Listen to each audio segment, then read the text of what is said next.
കോട്ടയം നഗരത്തിലെ മൂലേടം പാലത്തിൽ റോഡിൽ നിറയെ കുഴികളാണ്. നഗരത്തിൽ നിന്നും പ്രധാന സ്ഥലങ്ങളെ ബന്ധിപ്പിക്കുന്ന പൊതുമരാമത്ത് റോഡിലാണ് ഈ ദുരവസ്ഥ. കുഴിയിൽ വീഴാതെ റോഡിലൊന്ന് യാത്ര ചെയ്യാൻ കഴിയില്ല എന്നതാണ് സാഹചര്യം. റോഡ് പൊളിഞ്ഞുകിടന്ന് മാസങ്ങളായിട്ടും പൊതുമരാമത്ത് അധികൃതർ നടപടിയും സ്വീകരിക്കുന്നില്ല. അഖിൽ ചേരുന്നുണ്ട് ആ കുഴികൾക്ക് അരികിൽ നിന്ന്. അഖിൽ, കാണാൻ പറ്റും ഈ ഇരുചക്ര വാഹനങ്ങളൊക്കെ എത്ര ബുദ്ധിമുട്ടിയാണ് ആ കുഴിയിലൂടെ കടന്നു പോകുന്നതെന്ന് നോക്കൂ.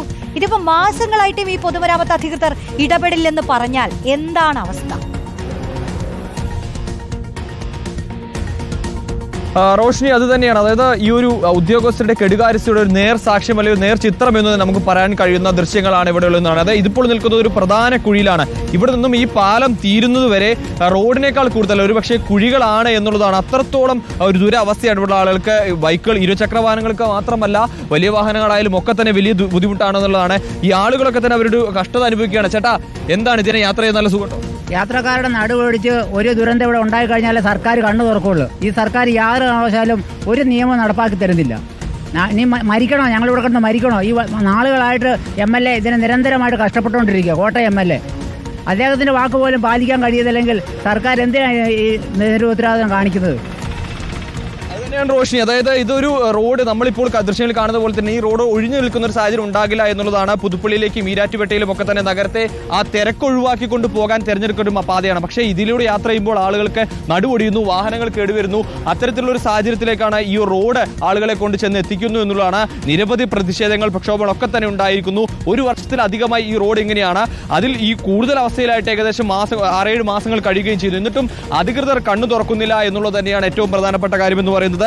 ജനപ്രതിനിധികളും പൊതുപ്രവർത്തകർ അടക്കമുള്ള ആളുകളുണ്ട് എന്നുള്ളതാണ്. ഇവരുടെയൊക്കെ സാധാരണക്കാരെ ആളുകളുണ്ട്. ചേട്ടാ, സ്ഥിരം ചെയ്യാൻ യാത്ര ചെയ്യുന്നതാണോ? സ്ഥിരം ഇത് എന്നാ ഈ കാണിച്ചു വെച്ചിരിക്കുന്നത്? ഈ ഇതുപോലെ കുഴി ഈ അറ്റം തൊട്ട് അങ്ങേ അറ്റം വരെ ഇത് മനുഷ്യന് പോകാനും മേലെ ഒരു വണ്ടി കൊണ്ട് എത്ര അപകടം നടന്ന സ്ഥലമാണെന്നറിയത്. ഇത് ഗവൺമെൻറ് എന്നാ ഇതാണെന്നറിയില്ല. ഇത് പാർട്ടികൾ തമ്മിലുള്ള അത്രയും ബുദ്ധിമുട്ടാണ്. ഭയങ്കര ബുദ്ധിമുട്ടാണ്. പറഞ്ഞു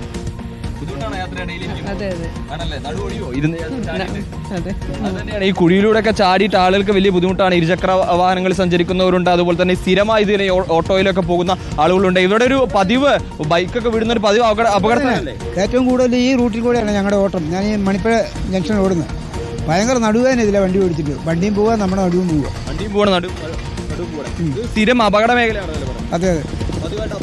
ആ, അതുപോലെ അതന്നെയാണ് സ്ഥിരമായിട്ട് ഈ മറ്റു വണ്ടിയായിട്ട് കൂട്ടിയിടിക്കുന്നു. അങ്ങനെ പെട്ടെന്ന് ബ്രേക്ക് വെട്ടിക്കുക, അത് തന്നെ പെട്ടെന്ന് ചവിട്ടുകയും വെട്ടിക്കുകയും ചെയ്യുമ്പോഴത്തേക്ക് അപകടം ഉണ്ടാകുന്നു. അത് തന്നെയാണ്. അതായത് ഇവിടെയൊക്കെ സ്ഥിരമായിട്ട് ഇരുചക്ര വാഹനങ്ങളാണ് ഏറ്റവും കൂടുതൽ അപകടത്തിൽ പെടുന്നത് എന്നുള്ളതാണ്. നമ്മൾ ഇത് പലതവണ പരാതി നൽകിയതിൽ എന്താണ് അധികൃതർ ഒരു നടപടി? നമ്മൾ പല പരാതി നൽകിയതോടൊപ്പം തന്നെ ഇതിൻ്റെ ഒരു എസ്റ്റിമേറ്റ് എടുത്ത് കഴിയുമ്പോൾ തന്നെ 22 ലക്ഷം രൂപയുണ്ടെങ്കിൽ കോട്ടയത്ത് PWD തന്നെ ഈയുടെ അണ്ടർഗ്രൗണ്ടിൽ തന്നെ ഈ ജോലി ചെയ്യാവുന്നതാണ്. അത് ഗവൺമെൻറ് പണമില്ല എന്നാണ് പറഞ്ഞത്. ഇപ്പോൾ അത് മാർച്ച് 7-ാം തീയതി പ്രഖ്യാപിച്ച ബഡ്ജറ്റിൻ്റെ അകത്ത് 1 കോടി രൂപ അനുവദിച്ചു എന്നാണ്. അത് ഈ പാലത്തിന് മാത്രമല്ല, മണിപ്പുഴ തൊട്ട് ഗസ്റ്റ് ഹൗസ് വരെയുള്ള ഭാഗത്തെ കുഴി അടയ്ക്കാനായിട്ട് 1 കോടി രൂപ ബഡ്ജറ്റ് പ്രഖ്യാപിച്ചു. ബഡ്ജറ്റ് പാസ്സായതിനു ശേഷം ഇന്നിപ്പോൾ 3.5 മാസക്കാലമായി യാതൊരു നടപടികളും അതിൻ്റെ ASO TSO ആയിട്ടില്ല. ഇനി ഞങ്ങൾ തിരക്കിയപ്പോൾ അറിയുന്നത് ഒരു 3.5-4 മാസം കൂടെ കഴിഞ്ഞാലേ അതിൻ്റെ ഏതെങ്കിലും ഒരു നടപടി ആയിരിക്കും. അന്നേരം പഞ്ചായത്ത് ഇലക്ഷൻ ഡിക്ലെയർ ചെയ്യും. പിന്നെ 3 മാസം പഞ്ചായത്ത് ഇലക്ഷൻ്റെ കഴിയും.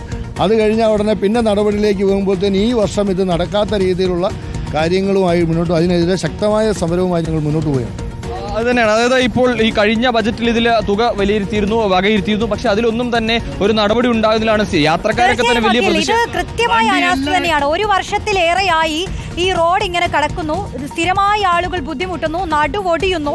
സ്ഥിരമായി യാത്ര ചെയ്യുന്നവരുടെയൊക്കെ അവസ്ഥയാണ് ആ റോഡിൽ നിന്ന് തന്നെ പല യാത്രക്കാരും ഇപ്പോൾ പറഞ്ഞുകൊണ്ടിരിക്കുന്നത്.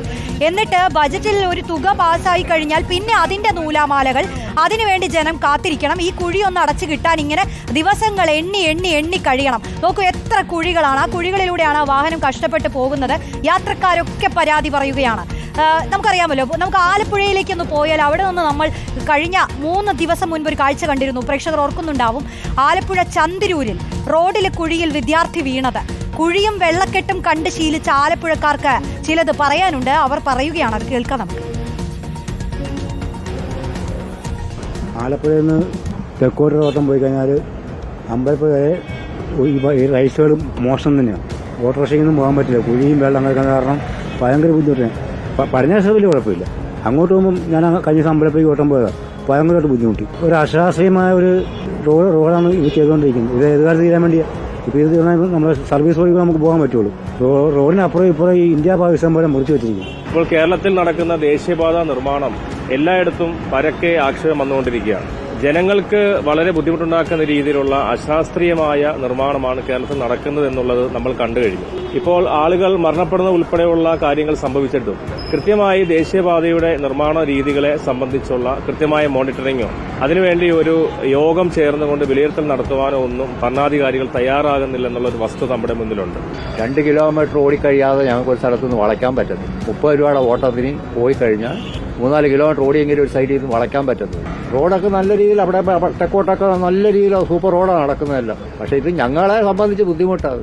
അശാസ്ത്രീയമായ നിർമ്മാണം, അതിനുപയോഗിക്കുന്ന മെറ്റീരിയൽസ്, നിലവാരമില്ലാത്ത മെറ്റീരിയൽസ്, ഇത് സമയബന്ധിതമായി ചെയ്യാനോ പരിശോധിക്കാനോ ഇവിടെ ആളില്ല. ഈ നാഷണൽ ഹൈവേയുടെ എഞ്ചിനീയറിംഗ് വിഭാഗമുണ്ട്, ഒരു വിഭാഗമുണ്ട്. ആ വിഭാഗം യാതൊരുവിധ പരിശോധന നടത്തുന്നില്ല. ഈ സബ് എടുത്തിരിക്കുന്ന ആളുകളുടെ ഉദ്യോഗസ്ഥന്മാർ, റിട്ടയർ ചെയ്ത ഉദ്യോഗസ്ഥന്മാർ ചെയ്യുന്ന റിപ്പോർട്ടാണ് അവർ മേളിലേക്ക് കൊടുക്കുന്നത്.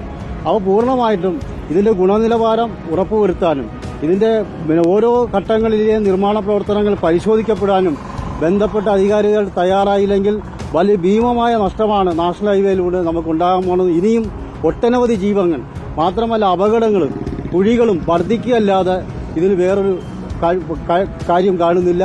അതുകൊണ്ട് ഇതിന്റെ ഓരോ ഘട്ടത്തിലെയും നിർമ്മാണ പ്രവർത്തനങ്ങൾ ബന്ധപ്പെട്ട ആളുകൾ, ജനപ്രതിനിധികളുടെ സാന്നിധ്യത്തിൽ, അതോടൊപ്പം തന്നെ ഇവിടുത്തെ ഉദ്യോഗസ്ഥ സംവിധാനത്തിലൂടെയും പരിശോധിക്കപ്പെട്ടില്ലെങ്കിൽ ഇതുകൊണ്ട് യാതൊരു പ്രയോജനമില്ലാതെ അനാഥമായി കിടക്കുന്ന ഒരു അവസ്ഥയിലേക്ക് ഇതെത്തി. ആലപ്പുഴക്കാർ പറയുന്നതാണ് നമ്മൾ കേട്ടത്.